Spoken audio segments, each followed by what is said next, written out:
Hi hello friends, welcome to Mouni cine updates.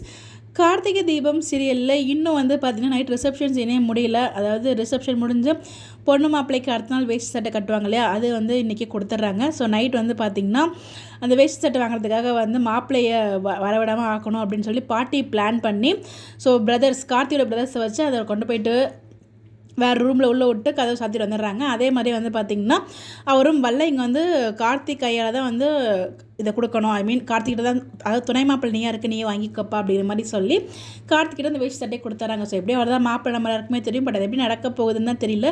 இந்த இடத்துல இதுக்கு முன்னாடி கார்த்திகிட்ட கொடுக்கறதுக்கு முன்னாடி பார்த்திங்கன்னா, இப்போ வேணால் சொல்லி நான் என் பேரை நான் ஃபோன் பண்ணி வர சொல்கிறேன், அவன் வந்துடுவான், அப்புறமேட்டு அவங்ககிட்ட ட்ரெஸ் கொடுக்கலாம் அப்படிங்கிற மாதிரி சொல்லுவாங்க. பட் பேரண்ட்டை தான் கடைசியாக கொடுக்குறாங்க. இது எப்படி பாருங்கள், நீங்கள் பாட்டி நினைக்கிறத எந்த பிரச்சனையும் இல்லாமல் சாமுண்டி சொல்லி நடத்தி வச்சுருவாங்க. பாட்டி கொஞ்சம் அமைதியாக இருந்தாங்கன்னா போதும்னு நினைக்கிறேன். அதுக்கான மூதான் நகர்ந்துகிட்டு இருக்குது. பட் இதில் வர பார்த்திங்கன்னா கார்த்திக் பற்ற உண்மை அவங்களோட ஃப்ரெண்டு போய் சொல்கிறதுக்கான வாய்ப்புகள் வேறு இருக்குது. கண்டிப்பாக சொல்ல மாட்டாங்க. மேக்ஸிமம் பார்த்திங்கன்னா மேரேஜ் முடிஞ்சு தான்.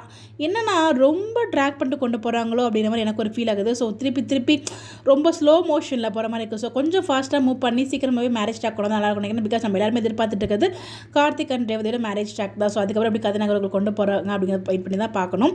இன்னொரு பக்கம் ஸ்வேதா பாடணும்னு ஆசைப்பட்றாங்க. ஸோ அவங்க அவங்க அம்மா கிட்ட ரொம்ப ரெக்வஸ்ட் பண்ணுறாங்க நம்ம ரேவதி. ரெக்வஸ்ட் பண்ணி ஸோ அப்புறம் ரேவதியோட ஆசைக்காக ஸ்வேதா பாட சொல்கிறாங்க. அது எபிசோடுமே முடியுது. இதெல்லாம் தேவையில்லாத ட்ராக் அப்படின்னு நான் ஃபீல் பண்ணேன். ஸோ டக்குன்னு வந்தோமா, தலையை கட்டணுமா, போனோமான்னு இருக்க மாட்டாங்க. ஸோ ஹை வோல்டேஜ் ட்ராக் கொண்டு வரேன் அப்படின்னு சொல்லிட்டு ஆளாளுக்கு ஒரு பக்கம் வேலையை பார்த்துட்டு இருக்காங்க. ஸோ யார் பார்க்குற வேலை எங்கே நடக்குதோ கண்டிப்பாக கார்த்திக் ரேவதி எப்படியும் சேர்ந்துருவாங்க. அதுக்கு அதில் எந்த ஒரு டவுட்டுமே இல்லை. பட் எப்படி நடக்கிறாங்க, எப்படிலாம் ட்ராக் கொண்டு போகிறாங்க அப்படிங்கிறது ஒரு முக்கியமான கதை நகரமாக நான் பார்க்குறேன். பார்ப்போம். நீங்கள் எபிசோட்ஸில் பார்த்தீங்களா, நீங்கள் என்ன ஃபீல் பண்ணுறீங்கன்னு சொல்லி மறக்காமல் கமெண்ட்டில் சொல்லுங்கள். பை.